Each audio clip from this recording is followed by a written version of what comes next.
এতদিন যাবত আমরা জানতাম যে ফ্রিল্যান্সিং কোনো একটা জব পাইতে হলে আমাদের শুরুতে সেই জবে অ্যাপ্লাই করতে হয়, তারপর 50 জন 100 জনের মধ্যে যে কোনো একজনকে সিলেক্ট করা হয় এবং তাকে সেই জবটা দেওয়া হয়। বাট যত দিন যাচ্ছে কম্পিটিশনের পরিমাণ কিন্তু বাড়তে থাকছে। এখন দেখা যায় একটা জবে 500 থেকে 1000 জনও অ্যাপ্লাই করে। এমনকি মার্কেট প্লেসে জবে অ্যাপ্লাই করার জন্য মার্কেট প্লেসে টাকা দিতে হয়, যেটা একজন ফ্রেশার ফ্রিল্যান্সারের পক্ষে প্রায় অসম্ভব হয়ে যায় এবং অনেকটাই কঠিন হয়ে যায় তার প্রথম জবটা উইন করা। তো এত কিছুর পর আমি চিন্তা করে দেখলাম কেন না আপনাদের সাথে এমন কিছু ট্রিক শেয়ার করা যাক যেগুলো যদি একজন ফ্রেশার ফ্রিল্যান্সার ইউজ করে থাকে তাহলে সে তার প্রথম 2-3টা জব কোনো প্রকার জবে অ্যাপ্লাই না করেই উইন করতে পারবে। হ্যাঁ, ঠিকই শুনেছেন, কোনো প্রকার জবে আপনার অ্যাপ্লাই করতে হবে না। শুধুমাত্র কিছু কাজ রয়েছে, যে কাজগুলো যদি আপনি স্টেপ বাই স্টেপ করতে পারেন তাহলে প্রথম 2-3টা জব আপনি একদম ফ্রিতেই উইন করতে পারবেন। এবং তারপরে সেই 2-3টা জবের টাকা ব্যবহার করে কিভাবে আমরা ফার্দার আরও 10-20টা বা আমাদের ফিউচার জবগুলো উইন করতে পারি সে বিষয়ে কথা বলবো ডিটেলে এই ভিডিওর একদম শেষে। তো এখন কথা হচ্ছে যে আমি কে, কেনই বা আমার থেকে কথাগুলো শুনবেন। তো চলুন এখন আমার সম্পর্কে কিছু কথা বলা যাক। আমি মেহেদী হাসান, 2019 সাল থেকে আমি ফ্রিল্যান্সিং করি। আমি আপওয়ার্কে কাজ শুরু করছিলাম 2021 সালে। আমি আপওয়ার্কে একজন টপ রেটেড সেলার ছিলাম, তারপর টপ রেটেড প্লাস সেলার হই। তারপর আপওয়ার্ক থেকে আমি বেরিয়ে যাই। এখন আমি আপওয়ার্কে আর কাজ করি না, বাইরে ক্লায়েন্টের সাথে কাজ করি এবং বাইরে পেমেন্টটা নিই।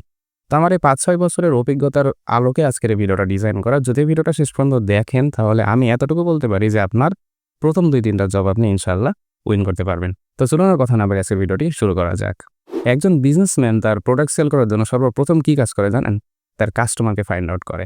তার কাস্টমাররা কোথায় থাকে সে জায়গায় সে তার পণ্য নিয়ে ঘুরঘুর করে এবং তার পণ্যগুলোকে তাদের সামনে দেখায়, যার দরুন তার কাস্টমাররা তার পণ্য সম্পর্কে জানতে পারে এবং তার পণ্যটা তার কাছ থেকে নেয়। তো এখানে যেহেতু আমরা ফ্রিল্যান্সার, অর্থাৎ আমরা এখানে হইতে পারি ওয়েব ডেভেলপার কিংবা ডিজিটাল মার্কেটার কিংবা গ্রাফিক ডিজাইনার, যে কেউ যে কোনো কাজ করতে পারি। বাট আমাদের আগে ফাইন্ড আউট করতে হবে যে আমাদের ক্লায়েন্টরা কারা, আমরা কাদের কাছে আমাদের পণ্যটা সেল করব। তো শুরুতে আমাদের কাজটা হচ্ছে আমাদের ক্লায়েন্টকে ফাইন্ড আউট করা। তো ধরে নিলাম এই ভিডিওতে যেহেতু আমি একজন ওয়েব ডেভেলপার, তো আমি ধরে নিচ্ছি একজন ওয়েব ডেভেলপার হিসেবে আমি আপনাদেরকে গাইড করব। তা আমি যেহেতু ওয়েব ডেভেলপার, আমার এখন ক্লায়েন্ট কারা হতে পারে? আমার ক্লায়েন্ট হতে পারে বিভিন্ন ধরনের বিজনেসম্যান, যাদের শপ রয়েছে কিংবা ধরেন অনলাইনে ফেসবুক পেজের মাধ্যমে যারা সেল করে থাকে, তাদেরকে আমি ওয়েবসাইটের অফারটা পিচ করতে পারি যে আপনি চাইলে এখন আপনার ওয়েবসাইটের মাধ্যমে আপনার বিজনেসটাকে অটোমেট করতে পারেন, ই কমার্সে আপনি শিফট করতে পারেন। এছাড়াও বাইরের দেশে এমন অনেক গ্রুপ রয়েছে যেখানে বিভিন্ন ধরনের এজেন্সি ওনাররা থাকে। এখন এজেন্সি ওনাররা কী করে? তারা কিন্তু তাদের দেশের কাস্টমারদেরকে বিভিন্ন ধরনের সার্ভিস দেয়। তা আমি যদি কোনো ফ্রিল্যান্সার হিসেবে সেই এজেন্সি ওনারকে পিচ করতে পারি বা এজেন্সি ওনাররা যেখানে থাকে সেখানে যেয়ে আমার অফারগুলো তাদেরকে পিচ করতে পারি বা আমার এক্সপার্টিসগুলো দেখাতে পারি, তাহলে সম্ভাবনা আছে যে সেই এজেন্সি ওনারটা আমাকে হায়ার করতে পারে এবং সেখানে ফুল টাইম আমাকে একটা জব দিয়ে দিতে পারে, যেটা অনেক ফ্রিল্যান্সারদেরই টার্গেট। তো এখন আমার প্রথম কাজটা কী হবে? আমি এখন ফেসবুকে যাব কিংবা আমি টুইটারে যাব, এ ধরনের বিভিন্ন সোশ্যাল মিডিয়াতে যাব। যাওয়ার পরে আমি এমন কিছু গ্রুপ খুঁজে বের করব যেখানে আমার এসব পটেনশিয়াল ক্লায়েন্টরা রয়েছে। তো এখন যদি আপনি ফেসবুকে যেয়ে সেখানে সার্চ করেন যে এসএমএমএ ওনার বা এজেন্সি ওনার্স নেটওয়ার্ক, তাহলে দেখবেন বিভিন্ন ধরনের গ্রুপ আসবে যেখানে বিভিন্ন ধরনের এজেন্সি ওনাররা থাকে। তো এইসব গ্রুপে আপনার জয়েন করতে হবে। জয়েন করার পর আপনি সেখানে দেখবেন যে এখানে কী নিয়ে কথাবার্তা হচ্ছে। আপনি জয়েন করে কিন্তু সেখানে পোস্ট করা শুরু করবেন না।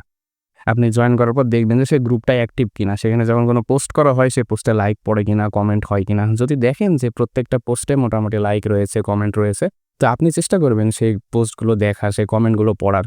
তো সেখানে দেখবেন যে বিভিন্ন জন বিভিন্ন সমস্যা নিয়ে কথা বলছে। তো আপনি চেষ্টা করবেন কমেন্টের মাধ্যমে তাদের সমস্যাগুলোর সমাধান দেওয়ার। যেহেতু আপনি এই ফিল্ডের একজন এক্সপার্ট, আপনি সেখানে দেখাবেন যে আপনি একজন এক্সপার্ট। আপনি পোস্ট করতে যাবেন না, আপনি তাদেরকে কমেন্ট করবেন, কমেন্টের মাধ্যমে তাদের সমাধানটা দিবেন। পারলে অনেক সময় তাদেরকে রিচ আউট করবেন, তাদেরকে ইনবক্স করবেন। ইনবক্স করে তাদের সাথে বিভিন্ন ধরনের কথাবার্তা বলবেন, তাদের প্রবলেমের একটা সলিউশন দেওয়ার ট্রাই করবেন। যখন দেখা যাবে এভাবে আপনি 5 জন, 10 জন, 20 জনের সাথে কথা বলা শুরু করবেন, তারপরে দেখা যাবে ইন ফিউচার তারাই আপনাকে নক করবে। তারা আপনাকে নক করে বলবে যে ভাই, আমার একটা এই ধরনের একটা কাজ রয়েছে, তুমি কি এটা করতে পারবা কিনা? তো তখন আপনি তাদেরকে বলবেন যে হ্যাঁ, আমি এই ধরনের কাজ করতে পারবো, এখানে এটা করার জন্য আপনার এই ধরনের ইয়েগুলো লাগবে। তো যখন এভাবে একটা কনভারসেশন হবে তখন দেখা যাবে আপনারা তার মধ্যে একটা ডিলিং চলে আসবে। সে আপনাকে বলবে যে কাজের জন্য তুমি কত চার্জ করো। তখন আপনি নিজে থেকে কোনো চার্জ করবেন না। আপনি তাকে বলবেন যে আপনি যে রেটটা দিবেন আমি সেই রেটে হ্যাপি, আপনি আপনার বাজেটটা বলেন। কারণ এটা আমি কেন বললাম? কারণ আমরা বেশিরভাগ তাদের সাথে কথা হলো তারা কিন্তু টপ টায়ার কান্ট্রির হবে, বাইরের দেশের হবে। তাদের কাছে কিন্তু বাজেটটা অনেক বেশি, বাট আমাদের কাছে কিন্তু বাজেটটা কম। আমরা অনেক সময় হইতেই পারে যে আপনি আপনার নিজ থেকে বললেন যে $50 দেন, বাট তার মাইন্ডে বাজেট ছিল সেটার জন্য $200। তো সে যখন $50 দেখে হইতে পারে আপনাকে সে মনে করবে যে আপনি কাজ পারেন না, কিংবা মনে করবে যে সে বোকা। এই বলে আপনাকে $50 দিয়ে কাজটাও করা নিতে পারে। তো এর দ্য আমাদেরই কিন্তু লস হচ্ছে। তাই আমরা তাকে তার বাজেটটা জিজ্ঞেস করব। যখন আমরা তাকে তার বাজেটটা জিজ্ঞেস করব তখন সে একটা বাজেট আমাদেরকে দিবে। তো এটা দেওয়ার পরে আমরা কী করব? আমরা তাকে আমাদের প্রোফাইলটা শো করবো এবং বলবো যে আমাদেরকে কাইন্ডলি আপওয়ার্কে অর্ডারটা দেন। প্রথমত সে আপনাকে আপওয়ার্কে অর্ডারটা দিবে, আপনি তার কাজটা কমপ্লিট করে দিবেন এবং তারপরে তাকে ফেসবুকে বা মেসেঞ্জারে ইনবক্সে তার কাছে একটা রিভিউ চাইবেন। সে একটা রিভিউ আপনাকে যখন আপওয়ার্কে দিবে, তখনই আপওয়ার্কের অ্যালগরিদম এটা ফাইন্ড আউট করবে যে আপনার প্রোফাইলটা একটা ভালো প্রোফাইল, তখন আপনার প্রোফাইলটাকে পুশ করবে এবং দেখা যাবে আপনার জব উইনের রেটটা অনেকটাই বেড়ে যাবে। তো এটা ছিল প্রথম ওয়ে, যার মাধ্যমে আপনি আপনার প্রথম ক্লায়েন্টটা হান্ট করতে পারেন। তো এরপর আমরা কথা বলবো আমাদের সেকেন্ড স্টেপ নিয়ে। সেখানে আমরা কি করব, আমরা এখন গ্রুপেই যাব। গ্রুপে যাওয়ার পরে দেখব সেখানে বেশ কিছুদিন আমরা কমেন্ট করব, এইভাবে ইনবক্সে কথা বলবো। বাট তারপরে আমরা ট্রাই করব গ্রুপে পোস্ট করার। যখন আমরা বেশ কিছুদিন যাবৎ গ্রুপে থাকবো, তখন আমাদেরকে কিন্তু গ্রুপে অ্যাপ্রুভ করবে, আমাদের পোস্টগুলো কিন্তু অ্যাপ্রুভ করবে। তো গ্রুপে আমরা কী ধরনের পোস্ট করব, গ্রুপে কিন্তু আমরা এমন একটা পোস্ট করব যে পোস্টটাতে অনেকে আমাদেরকে রিচ করবে বা ইংগেজ করবে। তো আমরা কী ধরনের পোস্ট করতে পারি? তো আমরা পোস্টে কী বলবো, আমরা পোস্টে বলবো যে এই মাসে আমি 3 থেকে 5 জনকে ফ্রিতে ওয়েবসাইট দিব, এমন বিজনেস ওনারকে, শুধুমাত্র আমার একটা পোর্টফোলিও বানানোর জন্য। তারা যেন আমার একটা রিভিউ দেয়, একটা টেস্টিমোনিয়াল দেয়, তার বিনিময়ে আমি তাদের জন্য কাজ করে দেবো। তো এতে করে দেখা যাবে অনেকে আপনাকে রিচ আউট করবে ফ্রিতে ওয়েবসাইটটা নেওয়ার জন্য। তো যখন এই ধরনের লোকজন আপনাকে রিচ আউট করবে, আপনি তাদের জন্য ফ্রিতে কাজটা শুরু করবেন। কাজটা শুরু করার পর আপনি চেষ্টা করবেন আপনার সর্বোচ্চটা দিয়ে কাজটা করার। যেহেতু কাজটা ফ্রি, আপনি কখনোই এমনভাবে করবেন না যে দায়ের কাজটা করলেন। আপনি এমনভাবে করবেন যেন আপনাকে $500 বা $1000 দিয়ে সে আপনাকে হায়ার করছে। আপনি এমন সুন্দরভাবে কাজটা করবেন যেন সে কাজটা দেখে সে মুগ্ধ হয়ে যায়। তা আপনি শুরুতে কাজটা করলেন, করার পর সে 3 থেকে 4 জনকে দিলেন। দেওয়ার পরে তারা সেই কাজটা পছন্দ করলো। যখনই তারা কাজটা পছন্দ করবে, তারপরে তাদের কাছ থেকে একটা ভিডিও টেস্টিমোনিয়াল চেয়ে নেবেন। তো তারা যখনই আপনাকে ভিডিও টেস্টিমোনিয়ালটা দিবে, সেটা হবে আপনার জন্য একটা অ্যাসেট।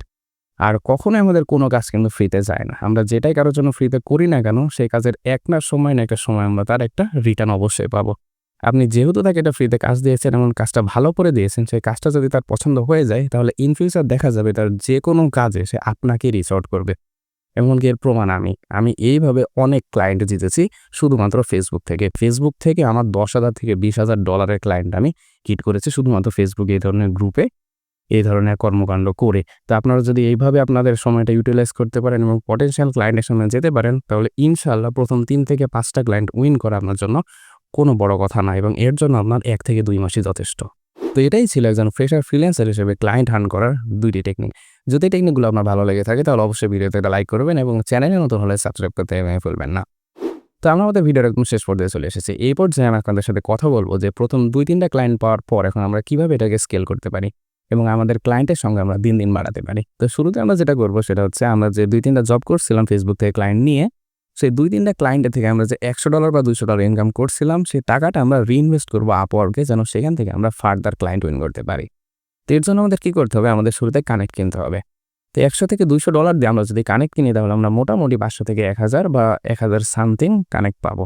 তো একটা জবে মোটামুটি বিট করতে আমাদের 10টা করে কানেক্ট খরচ হয়। তো 1000টা যদি কানেক্ট আমরা পাই, তাহলে আমরা মোটামুটি 100টা জবে অ্যাপ্লাই করতে পারবো।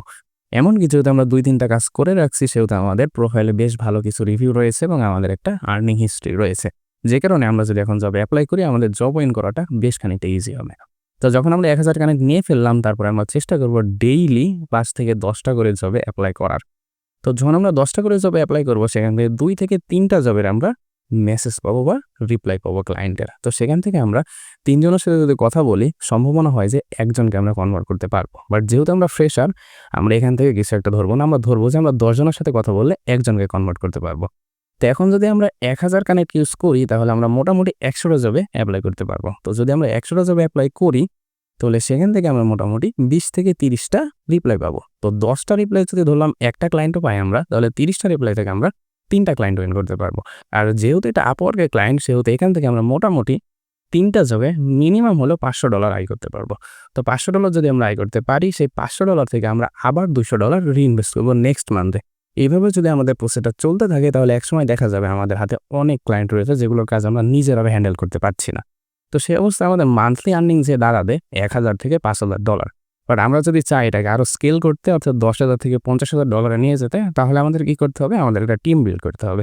তো এটা হচ্ছে একটা ফার্দার প্রসেস। যদি আপনি একটা এজেন্সিতে যাইতে চান, তাহলে আপনার আরও বেশ কয়েকজন ডেভেলপার নিতে হবে, তাদেরকে আন্ডারে রাখতে হবে। আপনার কাজ হবে শুধুমাত্র জবে বিট করা এবং এভাবে প্রতি মাসে নতুন নতুন ক্লায়েন্ট নিয়ে আসা, এবং আপনার এমপ্লয়ি যারা রয়েছে তারা আপনার কাজগুলো করবে। তো এইভাবে যদি আমরা করতে পারি, তাহলে একজন ফ্রেশার ফ্রিল্যান্সার থেকে আমরা একজন টপ লেভেলের ফ্রিল্যান্সার হয়ে যেতে পারবো খুবই সহজে। তো তো এটা কিন্তু একদিনের যাত্রা না। এই যাত্রাটা করতে আপনার হয়তো ১ মাস থেকে কয়েক বছরও লাগতে পারে। তো আপনারা যারা নতুন ফ্রিল্যান্সার রয়েছেন তারা অবশ্যই ট্রাই করবেন এই রাস্তাতে। অবশ্যই আমি যে টিপসগুলো আপনাদের সাথে শেয়ার করলাম সেগুলো স্টেপ বাই স্টেপ ফলো করার চেষ্টা করবেন এবং এ বিষয়ে যদি আপনারা ফার্দার কোনো ভিডিও চান তাহলে অবশ্যই কমেন্ট করে জানাবেন। তো আজকের মতো ভিডিওটা এখানে রাখছি। দেখা হচ্ছে পরবর্তী অন্য কোনো ভিডিওতে। ততক্ষণ পর্যন্ত ভালো থাকবেন, সুস্থ থাকবেন এবং আমার জন্য দোয়া রাখবেন। আসসালামু আলাইকুম।